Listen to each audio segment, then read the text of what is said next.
نون والقلم وما يسطرون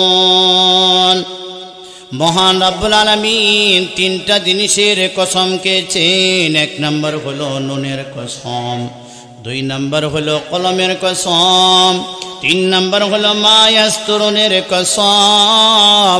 আল্লাহ তিনটা জিনিসের কসম খায়া কয় মা আনতা বিনি'মাতি রাব্বিকা বিমাজনুন। ওগো নবীজি, আপনার রবের অনুগ্রহে আপনি পাগল নন। وَإِنَّ لَكَ لَأَجْرًا غَيْرَ مَمْنُونٍ। ওগো নবীজি, আপনি যে পাগল না তার একটা বাস্তব নমুনা আমি পেশ করে দিয়েছি। সেটা হলো وَإِنَّ لَكَ لَأَجْرًا غَيْرَ مَمْنُونٍ। আমি আল্লাহ আপনার জন্য পরকালে অশেষ পুরস্কারের ব্যবস্থা করে রেখে দিয়েছি, যে পুরস্কার থেকে আপনাকে কেউ বঞ্চিত করতে পারবে না। তারপরে আমার আল্লাহ কয় ওয়া ইন্না লাকা লাআলা খুলুকিন আযীম। ওগো নবীজি, আমি আল্লাহ আপনাকে আসমানের নিচে জমিনের উপরে আপনাকে মহান চরিত্রের অধিকারী করেছি। আসসালামু আলাইকুম ওয়া রাহমাতুল্লাহি ওয়া বারাকাতুহু।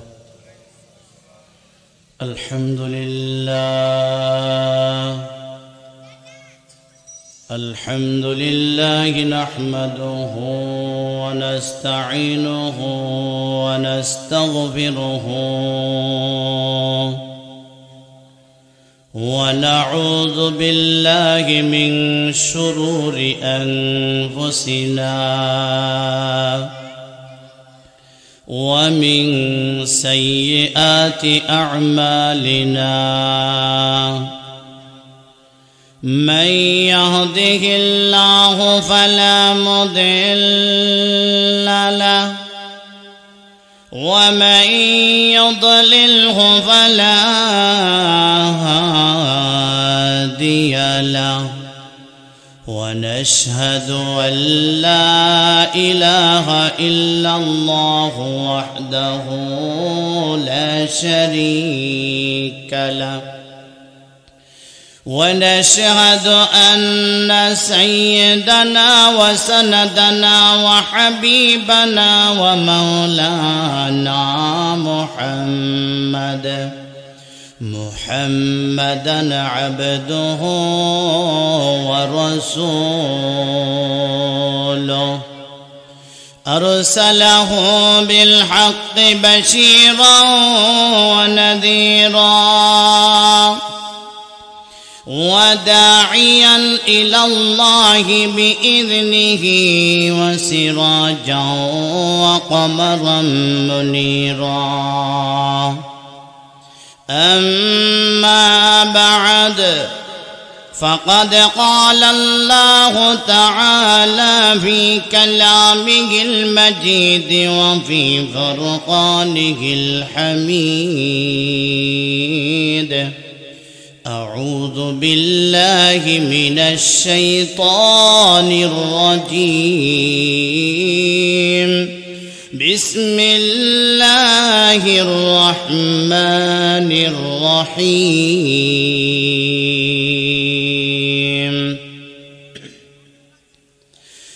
نون والقلم وما يسطرون. ما أنت بنعمة ربك بمجنون،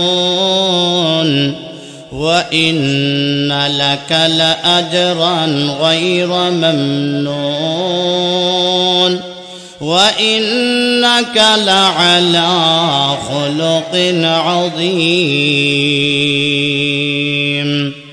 صدق الله المولانا العظيم. قال النبي صلى الله عليه وسلم: من أحب سنتي فقد أحبني، ومن أحبني كان معي في الجنة أو كما قال عليه الصلاة والسلام সকলে আমার সাথে জবান খুলে মহব্বতের সহিত দুরূদ শরীফ পড়েন اللهم صل على محمد وعلى آل محمد كما صليت على إبراهيم وعلى آل إبراهيم إنك حميد مجيد اللهم بارك على محمد وعلى آل محمد كما باركت على إبراهيم وعلى آل إبراهيم إنك حميد مجيد আমি আজকে আপনাদের খেদমতে সূরা কলমের শুরুর দিক থেকে 4খানা আয়াত তেলাওয়াত করেছি। আজকে আয়াতগুলিকে সামনে রেখে আমার আলোচ্য বিষয় হবে, আলোচনা হবে শানে রাসূল এবং সিরাতুন নবী সাল্লাল্লাহু আলাইহি সাল্লাম। হাদিসটাকে সামনে রেখে যদি সুযোগ পাই তাহলে 3টা সুন্নতের কথা বলে যাইব। এমন 3টা সুন্নতের কথা বলবো যে 3টা সুন্নতের উপর যদি আমি আমল করি, নবীর সমস্ত সুন্নতের উপরে আমল করা সহজ হবে, আমরা নবীর সাথে জান্নাতে থাকতে পারবো। জোরে বলেন সুবহানাল্লাহ। আচ্ছা, এমন কি 3টা সুন্নত যে 3টা সুন্নত যদি আমি যদি আমল করি, জানি, নবীর সাথে জান্নাতে থাকতে পারবো? জানার দরকার আছে কিনা জোরে বলেন। সুযোগ পাইলে বলে যাব, সুযোগ না পাইলে এর আগেই চলে যাবে। সর্বপ্রথম আমার তেলাওয়াতকৃত আয়াতগুলোর সরল অনুবাদ। মহান রব্বুল আলামিন ফরমান, নুন ওয়াল কলমি ওয়া মা ইয়াসতুরুন। মহান রব্বুল আলামিন 3টা জিনিসের কসম খেয়েছেন। 1 নম্বর হলো নুনের কসম, 2 নম্বর হলো কলমের কসম, 3 নম্বর হলো মা ইয়াসতুরুনের কসম। আল্লাহ 3টা জিনিসের কসম খায়া কয়, মা আনতা বিনি'মাতি রাব্বিকা বিমাজনুন। ওগো নবীজি, আপনার রবের অনুগ্রহে আপনি পাগল নন। ওয়া ইন্না লাকা লাআজরান গায়রা মামনুন। ওগো নবীজি, আপনি যে পাগল না তার একটা বাস্তব নমুনা আমি পেশ করে দিয়েছি। সেটা হলো ওয়া ইন্না লাকা লাআজরান গায়রা মামনুন। আমি আল্লাহ আপনার জন্য পরকালে অশেষ পুরস্কারের ব্যবস্থা করে রেখে দিয়েছি, যেই পুরস্কার থেকে আপনাকে কেউ বঞ্চিত করতে পারবে না। তারপরে আমার আল্লাহ কয়, ওয়া ইন্না লাকা লাআলা খুলুকিন আযীম। ওগো নবীজি, আমি আল্লাহ আপনাকে আসমানের নিচে জমিনের উপরে আপনাকে মহান চরিত্রের অধিকারী করেছি। জোরে বলেন সুবহানাল্লাহ। এই হলো আমার তেলাওয়াতকৃত আয়াতের সরল অনুবাদ। এখন সর্বপ্রথম এই যে আয়াতগুলো কোন প্রেক্ষাপটে নাজিল হয়েছিল, যেটাকে মুফাসসিরিন কেরামের ভাষায় শানে নজুল বা সবাবে নজুল বলা হয়। শানে নজুলটা যদি বলি তাহলে আমার বিষয়বস্তুটা বোঝা একদম সহজ আর ক্লিয়ার হয়ে যাবে। বলবো কি বলবো? কান পেতে শুনেন। আমরা জানি নবীজি সাল্লাল্লাহু আলাইহি সাল্লামের হায়াতে মুবারাকা ছিল 63 বছর।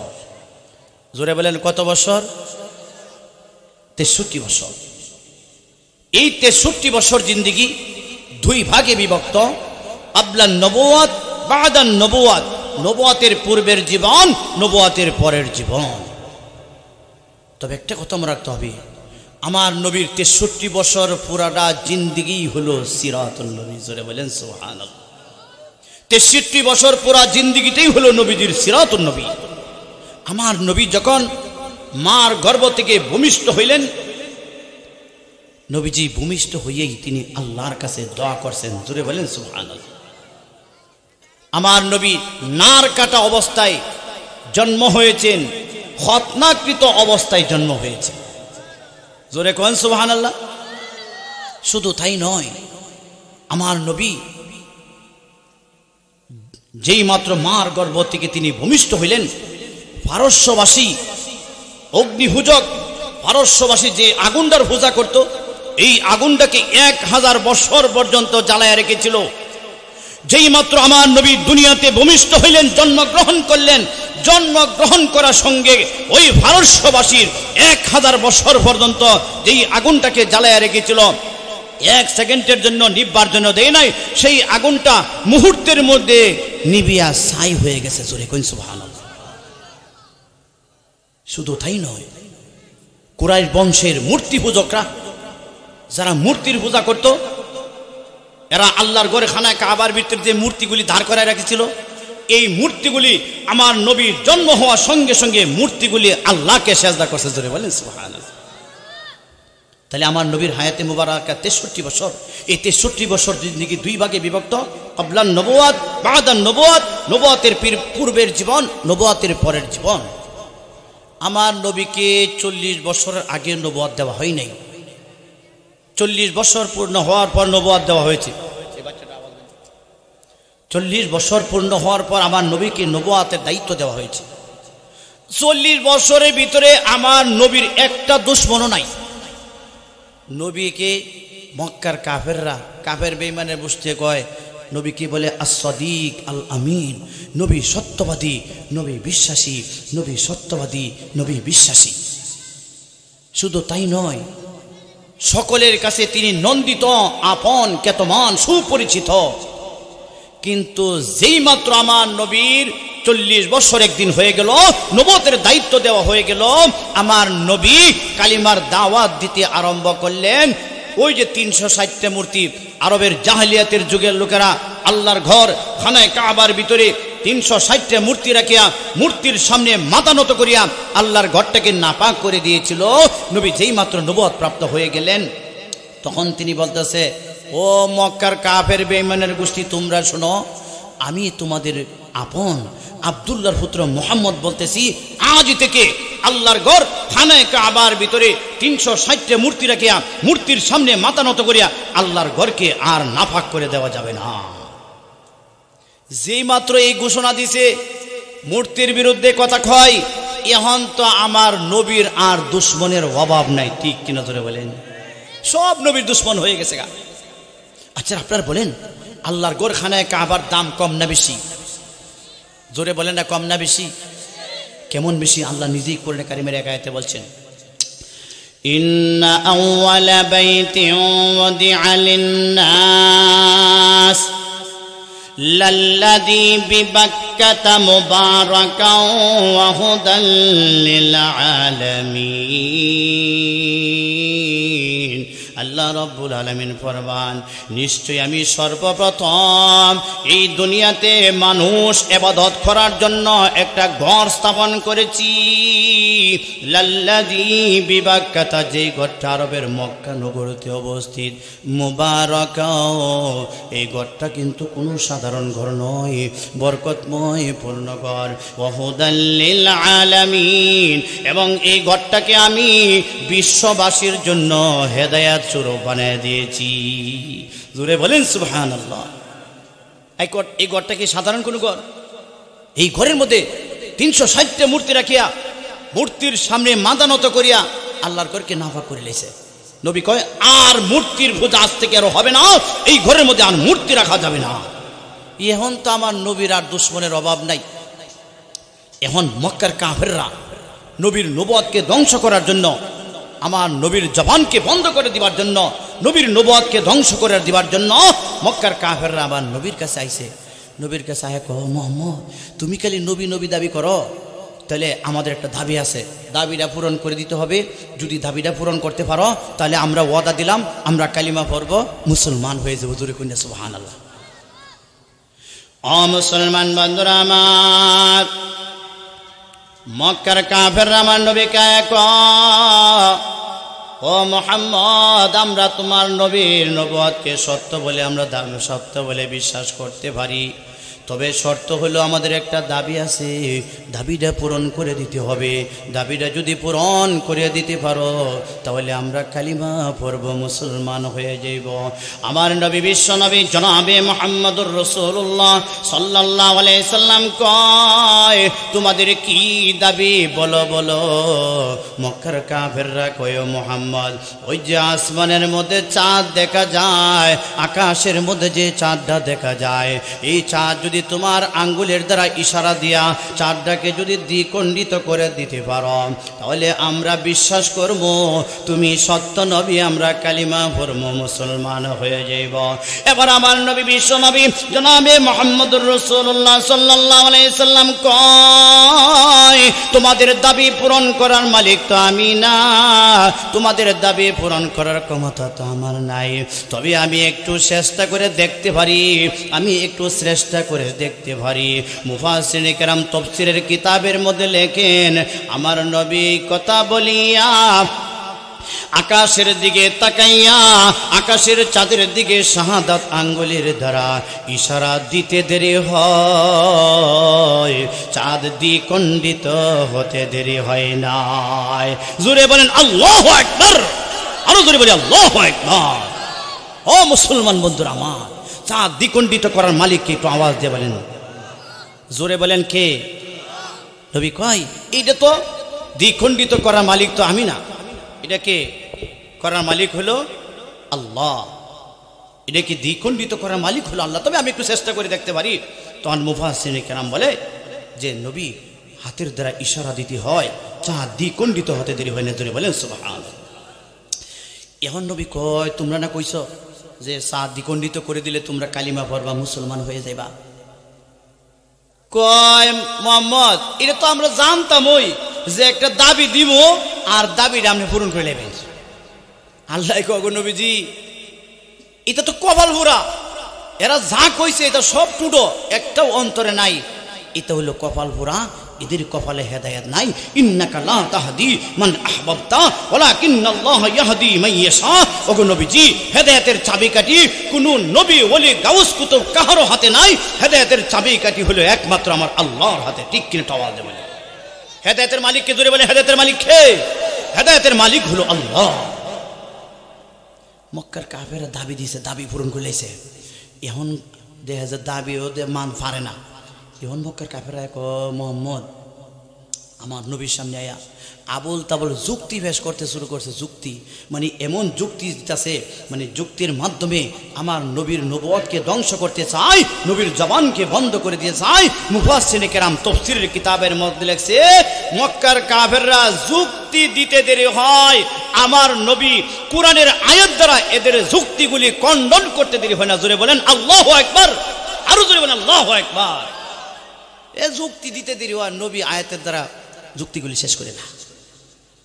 আছে না আমাদের সমাজের মধ্যে কিছু লোক আছে না, কোরআন মানি না, হাদিস মানি না, যুক্তি মানি, বলে কিনা একটু আওয়াজে বলেন। কোরআনও মানি না, হাদিসও মানি না, যুক্তির সাথে মিল হলে মানম, নালে মানতাম না।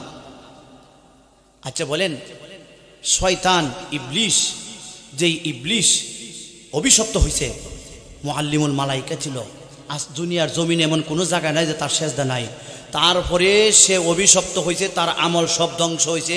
একমাত্র কি কারণ ছিল? একটু আওয়াজ দিয়ে বলেন। কারণ ছিল সে অহংকার করেছিল, যুক্তি পেশ করেছিল। ঠিক কিনা জোরে বলেন।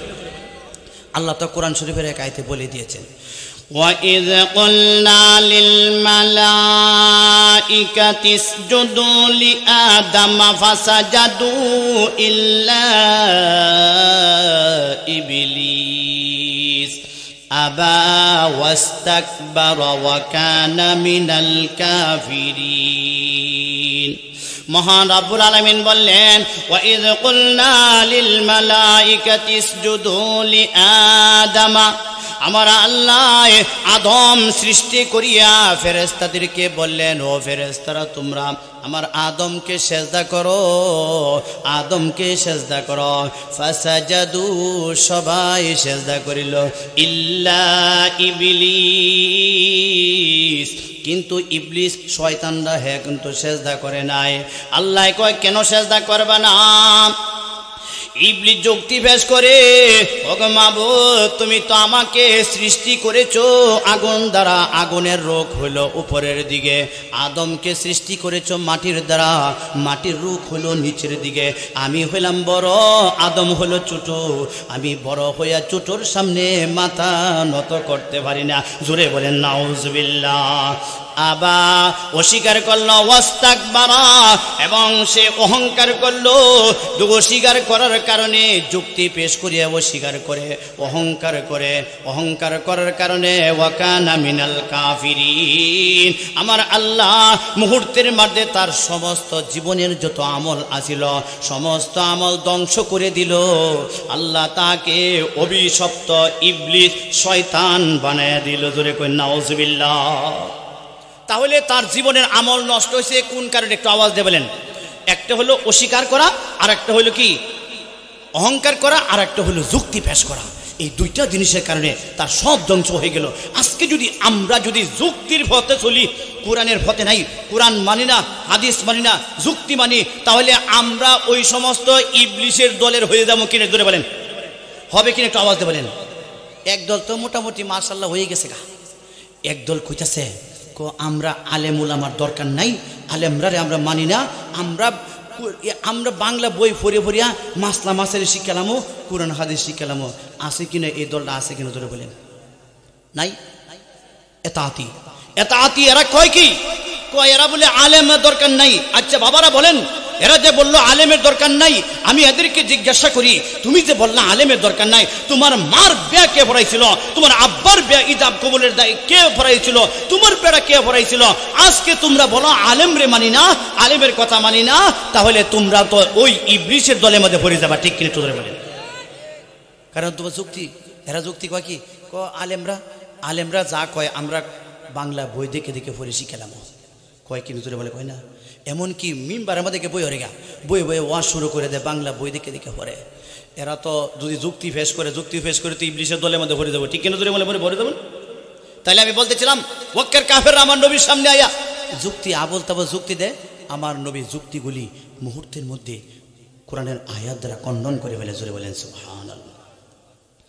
ও মুসলমান বন্ধুরা আমার, মক্কার কাফেররা আমার নবীর সামনে দাবি দেওয়া পারে না, যুক্তি দেওয়া যখন পারে না, তখন আমার নবীকে মানসিকভাবে আঘাত করার জন্য, নবীর নবুয়তকে ধ্বংস করে দেওয়ার জন্য, আমার নবীর জবানকে বন্ধ করার জন্য মক্কার কাফেররা কয়, বুঝি মোহাম্মদ, বুঝি আনতা মাজনুন, আনতা সাহের, আপনি একটা আস্তা জাদুগির, আপনি হইলেন আস্তা একটা পাগল। জোরে বলেন নাউজুবিল্লাহ। আমার নবীরে পাগল বলে গালি দেয়, আমরা নাউজুবিল্লাহ তো অস্তে বলেন, আর এক জোরে বলেন নাউজুবিল্লাহ। মক্কার কাফেরা কোনো গতি পারে না। ওহন কো আংতা মাজনুন, আংতা সাহির, মোহাম্মদ বুঝি আপনি একটা পাগল, আপনি হইলেন একটা জাদুগির। জোরে বলেন নাউজুবিল্লাহ। ও মুসলমান বন্ধুরা আমার, আজকে দেখা যায় এই নবীকে, আমাদের মধ্যে এমন কিছু মানুষ আছে নবীকে চিনে না, এমন কিছু কুলাঙ্গার আছে আমার নবীকে চিনে না, নবীর বিরুদ্ধে কটূক্তি করে, নবীর চরিত্রের উপর আঘাত দিয়ে কথা বলে। অদূর ভবিষ্যতে যদি কোনো কুলাঙ্গার আমার নবীর চরিত্রের উপর আঘাত দিয়ে কথা বলে, ইজ্জত নষ্ট করে কথা বলে, ওই সমস্ত কুলাঙ্গাদের জিহ্বাগুলি টানিয়া ছিড়িয়া কুকুরকে নাস্তা বানায় দিবার জন্য কে কে প্রস্তুত? একটা হাত তুলে আল্লাহকে দেখায় দেন। নারে তাকবীর, নারে তাকবীর। হাত নামান। এখন কয় মোহাম্মদ বুঝি আমি একটা পাগল।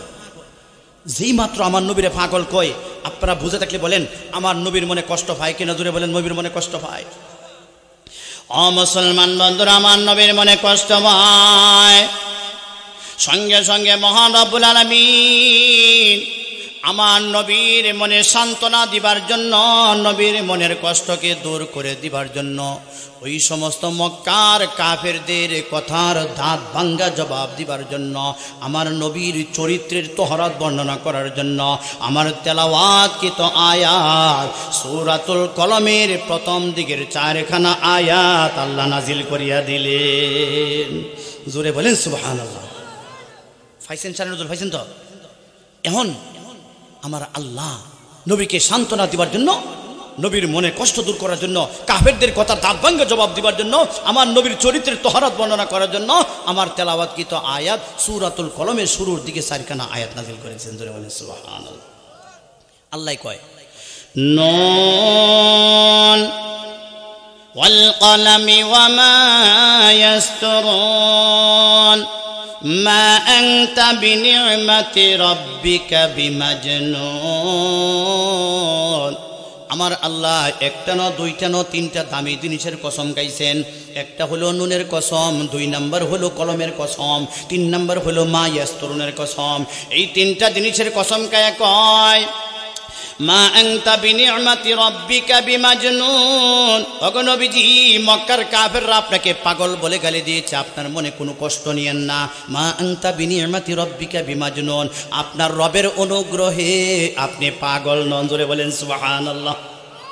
আমি আপনাদেরকে প্রশ্ন করি, দুনিয়ার মানুষ সবাই মিললে যদি একটা মানুষকে পাগল কয়, আমার আল্লাহ যদি ভালো কয়, সেই লোকটা পাগল হবে না ভালো হবে? একটু আওয়াজ দিয়ে বলেন, জোরে বলেন, পাগল হবে না ভালো হবে? মক্কার কাফেররা নবী গো আপনাকে পাগল বলে গালি দিয়েছে। মা আনতা বিনি'মাতি রাব্বিকা বিমাজনুন, আপনার রবের অনুগ্রহে আপনি পাগল নন। জোরে বলেন সুবহানাল্লাহ। শুধু তাই নয়, ওয়া ইন্না লাকা লাআজরান গায়রা মামনুন।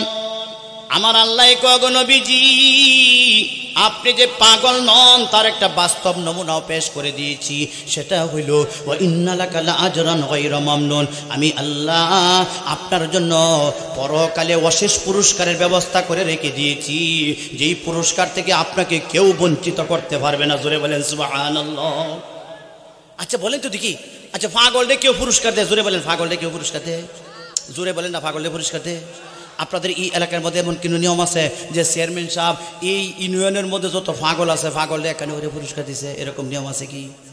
পাগলরে কেউ পুরস্কার দেয় না। পুরস্কার কারে দেয়? যে পুরস্কারের উপযুক্ত হয়, দামি একজন ব্যক্তি হয়, সম্মানিত ব্যক্তি হয়, তারে পুরস্কার দিয়ে সম্মানিত করে। পাগলরে কেউ পুরস্কার দেয় না। আমার আল্লাহ কো নবী গো আপনি কোনো টেনশনই করেন না, কোনো চিন্তা করেন না। ওয়া ইন্না লাকা লাআজরান গায়রা মামনুন, আমি আল্লাহ আপনার জন্য পরকালে অশেষ পুরস্কারের ব্যবস্থা করে রেখে দিয়েছি, যেই পুরস্কার থেকে আপনাকে কেউ বঞ্চিত করতে পারবে না। জোরে বলেন সুবহানাল্লাহ। দেখলেন এই দুনিয়ার ভার কে বহন করবে, এই দুনিয়ার ভার কে বহন করবে? তখন আমার আল্লাহ কুদরতিভাবে একটা মাছ সৃষ্টি করেছে, এই মাছের উপর আমার আল্লাহ এই দুনিয়ার ভার বোঝা রেখে দিয়েছে। জোরে বলেন সুবহানাল্লাহ। তাহলে মাছটা কি সাধারণ মাছ? যেই মাছের উপরে দুনিয়ার ভার বোঝা রেখে দিয়েছে সেই মাছের কসম, নুনের কসম মানে সেই মাছের কসম। 2 নম্বর হলো কলমের কসম। কলম দ্বারা কোন কলম? ওই যে 2 টিকা 3 টিকা কলম উদ্দেশ্য না, কলম দ্বারা ওই কলম যেই কলম দ্বারা আমার আল্লাহ লৌহে মাহফুজের মধ্যে দুনিয়ার সমস্ত মানুষের ভাগ্য লিপিবদ্ধ করেছেন। জোরে বলেন সুবহানাল্লাহ। দুনিয়ার মানুষের কি লিখেছেন? ভাগ্য লিপিবদ্ধ করেছেন। দুনিয়ার মানুষের ভাগ্য লিপিবদ্ধ করেছে সেই কলমের কসম। 3 নম্বর হলো মা ইয়াসতুরুন, অর্থাৎ কলম দ্বারা যা লেখছে মানুষের ভাগ্য লিখেছে সেই বস্তুর কসম। এই 3টা জিনিসের কসম কায়া কয় নবী গো আপনার রবের অনুগ্রহে আপনি পাগল নন।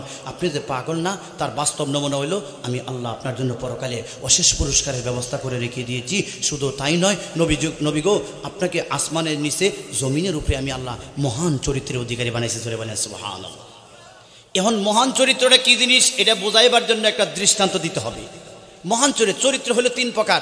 আওয়াজ দিয়ে বলেন চরিত্র কয় প্রকার? একটা হলো ভালো চরিত্র, আর একটা হলো উত্তম চরিত্র, আর একটা হলো মহান চরিত্র। ভালো চরিত্র হলো যেমন মনে করেন আপনাদের এলাকার মধ্যে ঝগড়া হয় না? ঝগড়া হয় না? একটা লোক হলো সবল আর একটা ব্যক্তি হলো দুর্বল।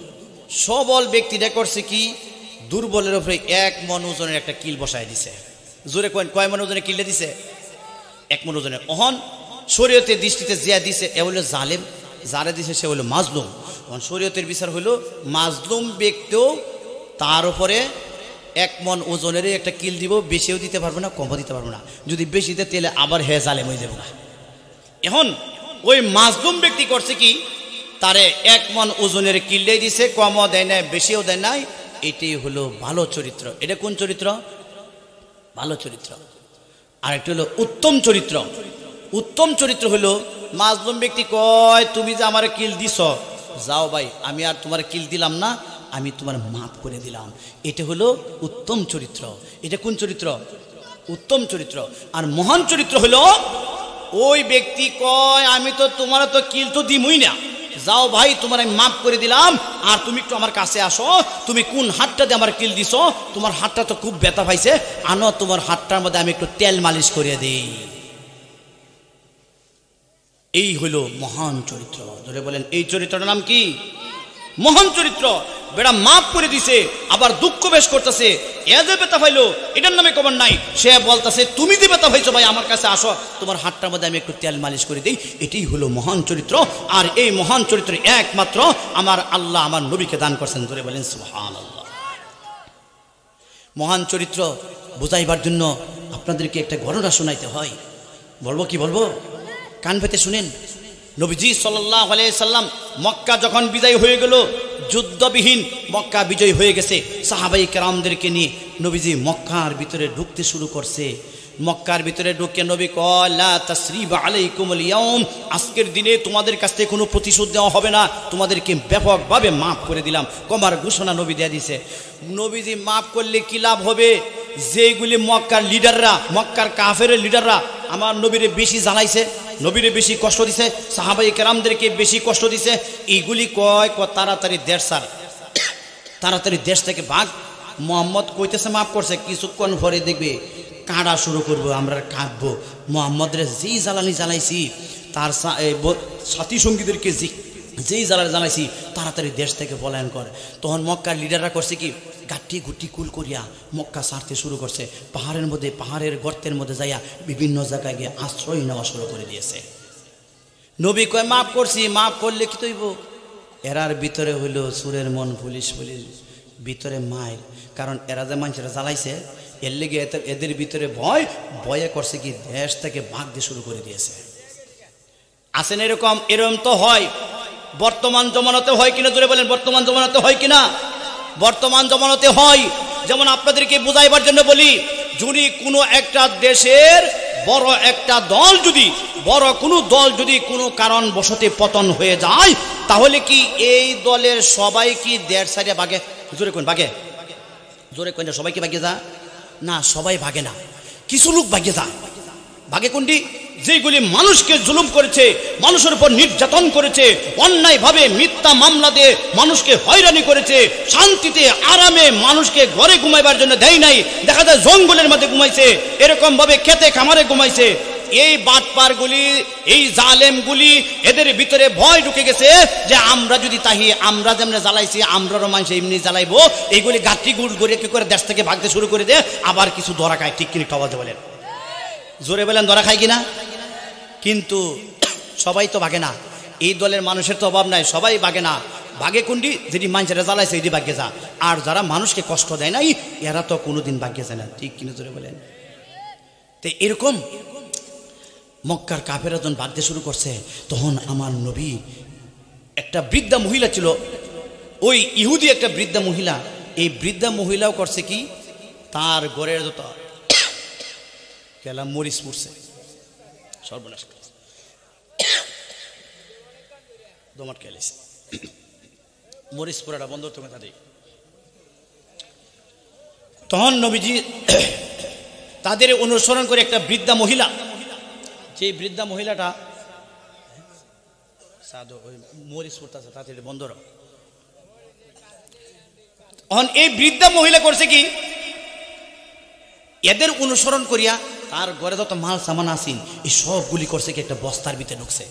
আর বৃদ্ধা মহিলাটা এমন বুড়া, ফিটে বাঁকা হয়ে গেছে গা, চামড়াকে হাড্ডির সাথে লাগিয়ে গেছে গা, মাথার চুল সাদা হয়ে গেছে গা, গুস্ত বলতে শরীরে কিছুই নাই। ঘরের সব মাল সামানা বস্তার ভিতরে লইয়া মাথার মধ্যে লয়ে করছে কি, মক্কা ছাড়তে শুরু করে দিয়েছে। রাস্তার মধ্যে আমার নবীজির সাথে সাক্ষাৎ। নবীজি বুড়ি মা তুমি কই যাও? এমনি বুড়ি রাগান্বিত হয়ে কয়, যুবক তুমি কি জানো না যে আব্দুল্লাহর পুত্র মুহাম্মদ মক্কার মধ্যে হামলা চালাই দিছে, মক্কার মধ্যে আক্রমণ চালাইছে, সব মানুষ বাগদাছে, আমিও জামগা, আমিও আর এনে থাকতাম না। নবী কয়, বুড়িমা তাহলে তুমি কি মুহাম্মদরে চিনো? তুমি কি মুহাম্মদরে কোনদিন দেখছ? বৃদ্ধা মহিলা কয়, আমি মুহাম্মদরে চিনতামও চাই না, দেখতামও চাই না। কারণ হলো এই মুহাম্মদ বাপ দাদার ধর্মের মধ্যে সুনকারি লাগাই দিছে, নতুন ধর্মের আবিষ্কার করছে। এই মুহাম্মদরে আমি চিনতামও চাই না, দেখতামও চাই না। জোরে কই নাউজুবিল্লাহ, আরো জোরে কই নাউজুবিল্লাহ। ও মুসলমান বন্ধুরা আমার, এমনি আমার নবী কয়, ওগো বুড়িমা তুমি মোহাম্মদ রে চিনলে চিনো, না চিনলে না চিনো। তবে তোমার কাছে কথা হইল, তোমার তো দেখা যায় পিঠটা বাঁকা হয়ে গেছে, শরীরের চামড়াগুলো হাড়ের সাথে লাগিয়ে গেছে, তোমার শরীরের মধ্যে শক্তি নাই। ওগো বুড়িমা তোমার মাথার গাঁটটিটা আমার মাথার মধ্যে দাও, আমি তোমার গন্তব্যস্থল পর্যন্ত তোমার গাঁটটিটা দিয়ে আসি। এমনি বৃদ্ধা মহিলাটা আশ্চর্য হয়ে গেল। বৃদ্ধা মহিলাটি অবাক হয়ে গেল, চিন্তায় পড়ে গেল। এই যুগের যুবক তো এমন ভালো চরিত্রবান তো হওয়ার কথা নয়। এই যুগের যুবকরা তো এরকম বুড়া মানুষ পাইলে জাতা দেয়া মাটি তোলে, গাড়ি আলতো চায়, মারি আলতো চায়, এমন যুবক, এমন চরিত্রবান যুবক তো এই জমানায় হওয়ার কথা না। ও মুসলমান বন্ধুরা আমার, শেষ পর্যন্ত এই বৃদ্ধা মহিলার মাথার গাঁটটি আমার নবীর মাথা। জোরে বলেন সুবহানাল্লাহ। আমার নবীর মাথার মধ্যে সেই বৃদ্ধা মহিলার মাথার গাঁটটি আমার নবীর মাথা। নবী মাথার মধ্যে গাঁটটি নিয়ে হাঁটে, বৃদ্ধা মহিলাটি আমার নবীর পিছনে পিছনে যায়। যাইতে যাইতে ওই বৃদ্ধা মহিলার বংশের লোকেরা যে পাহাড়ের গর্তের মধ্যে আশ্রয় নিয়েছিল, সেই গুহার কিনারায় চলে গেল। যাইয়া বৃদ্ধা মহিলা কয়, কে কোথায় আসো রে? আমিও তো মুহাম্মদের যন্ত্রণায় দেড় সারিয়া তোমাদের পথে চলে এসেছি, তোমরা গর্তের থেকে একটু মাথা উঠাও, আমার একটু আশ্রয় দাও, আমিও তোমাদের কাছে চলে এসেছি। এই কথা বলার পরে তার বংশের একজন মানুষ গর্ত থেকে মাথা উঠাইল। গর্ত থেকে মাথা উঠাইয়া দেখি যে মুহাম্মদের বয়ে 1.5 সাল্লাম, এই মুহাম্মদের মাথার মধ্যে গাঁটটি দিয়া, বুড়ি তুমি আইছো আশ্রয় নিতা। এমনি বংশের লোকে কয়, বুড়ি তোমারেও কাটবো, আমরাও কাটবো, তোমারেও শেষ করব, আমরাও শেষ করব। এই কথা যখন শুনল, এবার বৃদ্ধা মহিলাটি আশ্চর্য হইল, হায় হায়, এমন সুন্দর চরিত্রবান যুবক তো কোনোদিন মানুষ হত্যা করতে পারে না, মানুষ মারতে পারে না। এমন সুন্দর চরিত্রবান যুবক কোনোদিন পাগল হইতে পারে না, এমন চরিত্রের মানুষ তো কোনোদিন পাগল হইতে পারে না। এমন সুন্দর চেহারাওয়ালা মানুষ কোনোদিন পাগল হইতে পারে না। এবার এই বৃদ্ধা মহিলাটি আমার নবীর চরিত্রের সামনে হার মানলো। হার মেনে কগো মুহাম্মদ, তুমি যে সত্য নবী তাতে আর কোনো সন্দেহ নাই, তুমি তাড়াতাড়ি কালিমা পড়াও, মুসলমান বানাও। এই বৃদ্ধা মহিলাটি আমার নবীর চরিত্রের সামনে হার মানলো।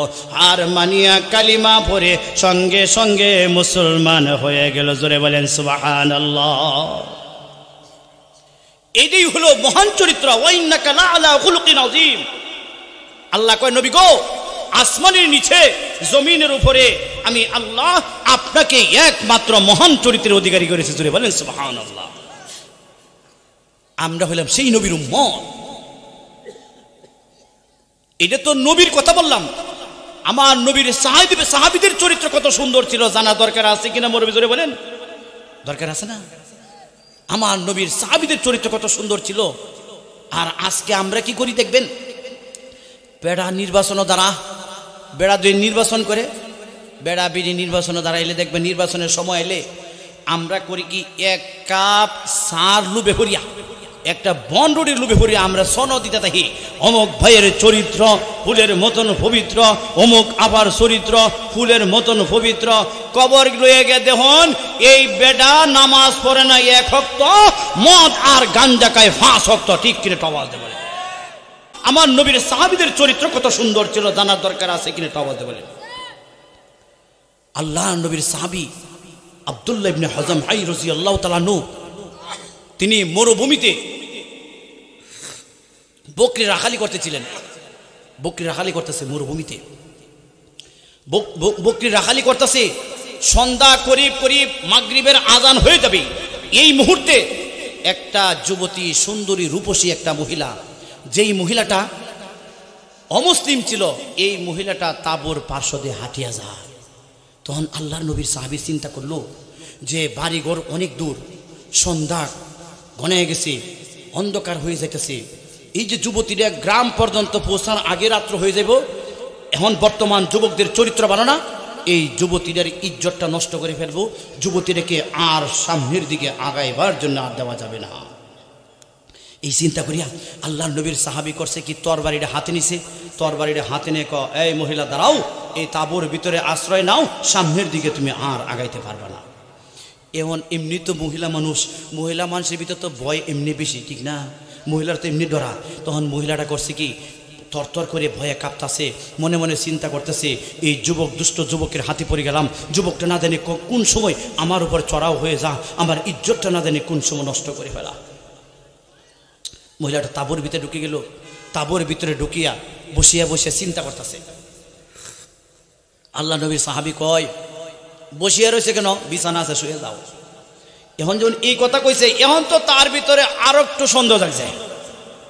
চিন্তা করে যুবকটা না জানি কোন সময় আমার ইজ্জতটা নষ্ট করে ফেলায়, আমার ইজ্জতের উপর কোন সময় না জানি আঘাত করে, আমার উপর না জানি কোন সময় চড়াও হয়ে যায়। ও মুসলমান বন্ধুরা আমার, কিছুক্ষণ পরে মাগরিবের আজান হয়ে গেল। আল্লাহর নবীর সাহাবী যাই নামাজটা বিছাইয়া তিনি মাগরিবের নামাজে দাঁড়ায় গেলেন। মাগরিবের নামাজ আদায় করতেছেন। মাগরিবের নামাজ পড়িয়া নফল পড়লেন। নফল পড়িয়া তিনি বসিয়া বসিয়া জিকির করতেছে, আল্লাহর জিকিরে মশগুল হয়ে গেছে। আল্লাহু আল্লাহ আল্লাহু আল্লাহ আল্লাহু আল্লাহ আল্লাহু আল্লাহ। ওই সাহাবী আল্লাহর নবীর সাহাবী আল্লাহর জিকিরে মশগুল হয়ে গেল। জিকির করতে করতে কিছুক্ষণ পর এশার আজান হয়ে গেল। এশার আজান হওয়ার পর আল্লাহর নবীর সাহাবী তিনি যাই নামাজের মধ্যে দাঁড়াইয়া এশার নামাজ আদায় করলেন। এশার নামাজ আদায় করিয়া তিনি আবার জিকিরে মশগুল হয়ে গেলেন। আল্লাহর নবীর সাহাবী জিকির করতে করতে যখন তাহাজ্জুদের সময় হয়ে গেল, আল্লাহর নবীর সাহাবী তাহাজ্জুদের নামাজ পড়বে, ওযুর প্রয়োজন, ওযু করতে হবে। ওস্তে ওস্তে তিনি তাঁবুর ভিতরে গিয়ে ঢুকতেছে। তাঁবুর ভিতরে যখন ঢোকে, এবার তাঁবুর ভিতরে যখন ঢোকে, এবার ওই যুবতীরা চিন্তা করতেছে ব্যাপারটা কি। যুবকটা সারা রাত্র চলে গেল, তাঁবুর ভিতরে আসলো না, এখন কেন আসে? হায় হায়, না জানি এখন নিয়ে আমার ইজ্জতটা নষ্ট করিয়া ফেলে, আমার ইজ্জতের ওপর নিয়ে সে আঘাত করে, আমার ওপর নিয়ে চড়াও হয়ে যায়। এবার এই যুবতীরা চিন্তা করে আর ছায়া ছায়া দেহে যুবকটা কি করে, আল্লাহর নবীর সাহাবী তাঁবুর ভিতরে ঢুকিয়া বদনাটা হাতে নিলেন। বদনা হাতে নিয়ে তিনি এক বদনা পানি নিলেন। কলস থেকে এক বদনা পানি নিয়ে, ঠান্ডা পানি নিয়ে তাঁবুর বাহিরে আসলেন। তাঁবুর বাহিরে আসিয়া তিনি ভালো করে ওযু করলেন। ওযু করিয়া তাহাজ্জুদের নামাজের মধ্যে দাঁড়ায় গেল। তাহাজ্জুদের নামাজ আদায় করিয়া আল্লাহর নবীর সাহাবী যাই নামাজের মধ্যে বসিয়া আল্লাহর দরবারে হাত উঠাইয়া কাঁদা শুরু করে দিয়েছে। মাবুদ গো, আমার জীবনে আমি যত আমল করেছি, যদি এই আমলগুলো যদি কোনো কাজে না লাগে, তবে আমি যে আজকে সারা রাত্র জাগ্রত থাকিয়া তোমার এই বান্দির ইজ্জতের পাহারাদারি করেছি, তুমি আমার এই ইজ্জতের পাহারাদারির উসিলা করে তুমি আমারে মাফ করিয়া দাও। যুবক যখন এভাবে কান্না শুরু করে দিল, আল্লাহর নবীর সাহাবী যখন এভাবে কান্দে, এবার যুবতীরা আর তাঁবুর ভিতরে বসিয়া থাকতে পারল না। এবার যুবতীরা ছোট ছোট কদমে আল্লাহর নবীর সাহাবীর পিছনে আসিয়া বসিয়া গেল। পিছনে আসিয়া বসিয়া কয়, রে যুবক, আমার জীবনে কত যুবক দেখলাম, কিন্তু তোমার মতন এবং চরিত্রবান যুবক তো আমার জীবনে দেখি নাই। যুবক রে, আমি তোমার চরিত্রের সামনে হার মেনেছি, তুমি আমাকে কালিমা পড়াও, মুসলমান বানাও। জোরে বলেন আল্লাহু আকবার।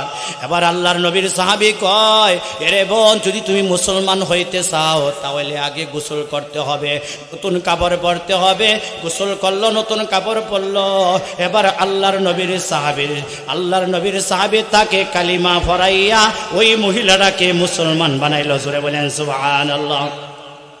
এবার যুবতীরা মুসলমান হয়ে কয়, এরে যুবক, তুমি কি করছিলে আমাকে একটু শিখাইয়া দাও, নামাজ শিখাইয়া দাও। মহিলা নামাজ পড়তে পারে না, কিছু নিয়ম নীতি শিখাইয়া দিল। এবার যুবতীরা 2 রাকাত নামাজ কোনো মতে পড়লো। 2 রাকাত নামাজ পড়িয়া আল্লাহর দরবারে কেঁদে কেঁদে কয়, মাবুদ গো, এই যে যুবকটা যে সারা রাত ইজ্জতের পাহারাদারি করলো, জাগ্রত থেকে আমার ইজ্জতের পাহারাদারি করছে, আল্লাহ তুমি তাকে এই উসিলায় মাফ করে দাও, আমারে মাফ করে দাও। আল্লাহ খুশি হয়ে গেছে। আল্লাহ আসমান থেকে গাইবে আওয়াজ দিয়া কয়, ও আমার বন্ধুর সাহাবী, ও আমার নবীর সাহাবী, যাও যাও আমার হাবিবের কাছে এই মহিলাটাকে নিয়ে যাও। যাইয়া বলো, আমি আল্লাহ তোমরা 2 জনের মধ্যে বিবাহের প্রস্তাব পেশ করেছি। জোরে বলেন আল্লাহু আকবার, আরো জোরে বলেন আল্লাহু আকবার। ও মুসলমান বন্ধুরা আমার, হুজুর এসে গেছে, তাহলে আমি শেষ করে দিয়েছি, ঘটনা লম্বা। তখন আল্লাহ গাইবে আওয়াজ দিয়ে কয়, ও আমার হাবিবের সাহাবী, তুমি এই মহিলাকে নিয়ে আমার হাবিবের দরবারে যাও। যাইয়া বলো, আমি উকিল হয়ে গেছি, তোমাদের 2 জনের মধ্যে বিবাহের প্রস্তাব পেশ করেছি, তোমাদের মধ্যে না বিয়া পড়ায়া দেওয়া হয়। জোরে বলেন সুবহানাল্লাহ। আল্লাহ নবীর সাহাবী ওই যুবতীকে নিয়ে যখন নবীর দরবারে গেল, বেগানা নারী আমার নবী যখন দেখলো, বেগানা নারী তার সাথে দেখিয়া নবী রাগান্বিত হইয়া চেহারাটা অন্যদিকে ঘুরায় নিল। চেহারাটা যখন ঘুরায় নিল, সঙ্গে সঙ্গে জিব্রাইল আলাইহিস সালাম আমার নবীর সামনে হাজির হয়ে গেল। নবীর সামনে হাজির হয়ে কয়, নবী গো, আপনি রাগ করবেন না, আপনি রাগ করবেন না। আপনার এই সাহাবীর চরিত্রের উপর, চরিত্রের কাছে হার মেনে এই মহিলাটা কালিমা পড়ে মুসলমান হয়ে গেছে। আল্লাহ এত খুশি হয়েছে, আল্লাহ খুশি হয়ে তাদের 2 জনের মধ্যে বিবাহের প্রস্তাব পেশ করেছে। বলে সুবহানাল্লাহ। এবার নবীজি সাল্লাল্লাহু আলাইহি সাল্লাম ওই সাহাবী, নবী যে খুশি, সাহাবায়ে কেরামদেরকে নিয়ে তাদেরকে মসজিদে নিয়ে গেল, তাদের 2 জনের মধ্যে বিবাহ পড়ায় দিল। বিবাহের পর কুরমা বিতরণ শুরু হয়ে গেল। কুরমা যখন চিটায় মারে, উপর থেকে এমন কিছু কুরমা পড়তাছে যাদের জীবনেও কোনো দিন দেখা নাই। নবীজি সাল্লাল্লাহু আলাইহি সাল্লাম 2টা কুরমা হাতে নিয়ে কয়, ও আমার সাহাবীরা, আমার এই সাহাবীর চরিত্রের সামনে এই মহিলা হার মেনেছে, কালিমা পড়ে মুসলমান হয়েছে, আমার আল্লাহ রাজি খুশি হয়েছে, তাদের 2 জনের মধ্যে বিবাহের প্রস্তাব দিয়েছে। তাদের বিবাহ উপলক্ষে কুরমা বিতরণ করার জন্য আমার আল্লাহ জান্নাতের বাজার থেকে কুরমা পাঠাইছে। জোরে বলেন সুবহানাল্লাহ। তাহলে এমন চরিত্রবান আমাদের হওয়া দরকার আছে কিনা? আমাদের যুবক ভাইরা এমন চরিত্রবান হওয়া দরকার আছে কিনা? এই যুগের যুবকরা যদি ভাই তো কইতে না, ভাই একটা সুযোগ পাইছি, ঠিক কিনা? জোরে বলেন। তাহলে আমরা হইলাম সেই নবীর উম্মত। আল্লাহ কয়, ওয়া ইন্নাকা লাআলা খুলুকিন আযীম। ওগো নবীজি, আমি আল্লাহ আপনাকে মহান চরিত্রের অধিকারী করেছি। জোরে বলেন সুবহানাল্লাহ।